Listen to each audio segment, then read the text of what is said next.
our 4 pullets. I just opened the gate. Since we got them, I've had them locked in this building to let him familiarize himself with everything. Aren't they nice?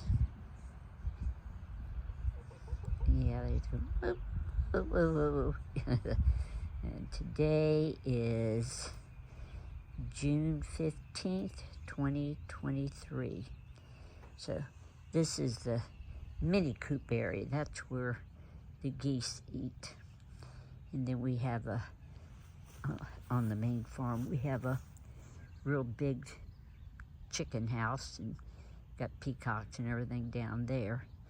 And they often come up here and hang around. There you go. Don't get too ambitious.